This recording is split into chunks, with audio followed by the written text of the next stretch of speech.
Welcome to today's podcast, where we'll be diving into some very intense developments between India and Pakistan. As of now, India has just launched a military strike on Pakistan in retaliation for a deadly attack carried out by a group linked to Pakistani militants. The situation is extremely volatile, and the implications could be far-reaching. Let's break it down. Yeah, this is really concerning. The attack that happened on April 22nd saw 5 militants kill 26 Indian men, sparing the women. They targeted people based on their religion, asking them, "What religion are you?" If you said Hindu, you were killed.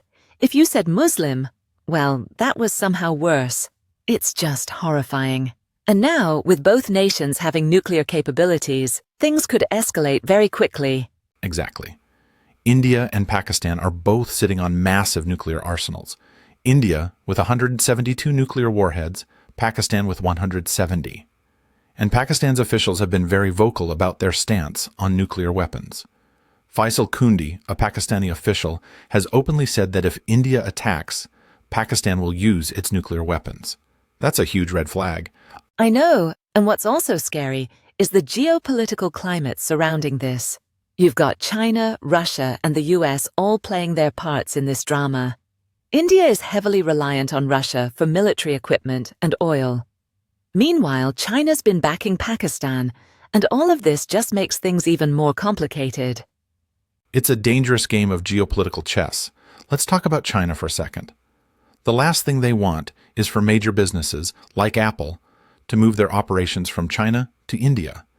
You've got companies like Apple, Dell, and HP all making the shift, and China is definitely not happy about that.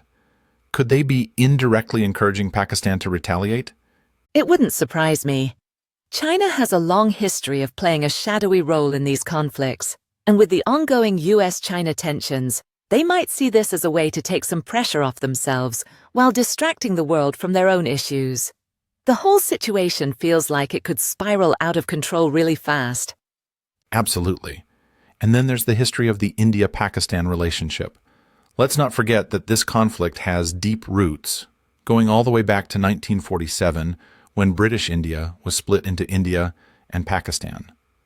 Since then, the two nations have fought multiple wars, with Kashmir always being at the center of the tension. Right, Kashmir is a major flashpoint. The first war in 1947 was essentially over Kashmir, and things have been escalating ever since. You mentioned the Bangladesh Liberation War in 1971 and the subsequent humiliating defeat for Pakistan, where they lost 90,000 troops. That left scars. Fast forward to the Mumbai attacks in 2008, the Pulwama suicide bombing in 2019, and it's clear that this is a pattern that isn't going away. And let's not forget nuclear weapons. Both India and Pakistan tested nuclear bombs back in the late 90s, and since then, it's been a constant fear that a conventional war could quickly escalate into something much worse. Modi's reaction to the April 22nd attack was strong. He condemned the terrorists and vowed severe retaliation.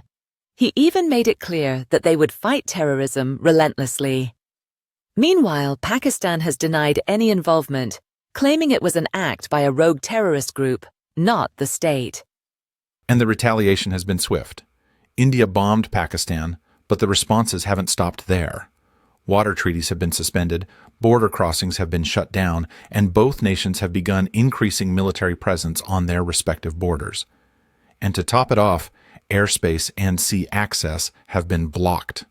It's a full-on diplomatic war at this point.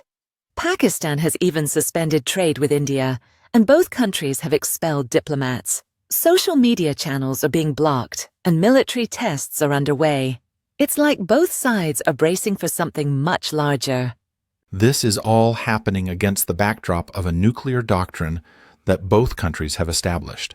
Pakistan has made it clear that if any of its red lines are crossed, they'll use their nuclear arsenal. And they've got plenty of reasons to feel cornered, given the water and territory disputes. And what's even crazier is that Iran, of all countries, has been urging both India and Pakistan to exercise restraint. That's the same country that's been at odds with both of them for years. It's almost ironic when you think about it.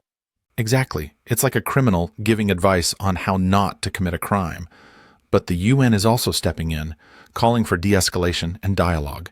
Everyone seems to be hoping this doesn't spiral into something much bigger. Yeah, the situation is incredibly tense. And then there's the question of where Russia stands. They have deep ties with India, but at the same time, they've also been working with China. It's going to be fascinating to see if Putin decides to pick a side or stay neutral. It really feels like we're in the middle of a global powder keg, and the next few days could make all the difference. If China decides to back Pakistan more directly, or if the US gets involved, things could escalate in ways we don't even want to imagine. Definitely something to keep an eye on. This is a delicate moment in history, and the world is watching closely.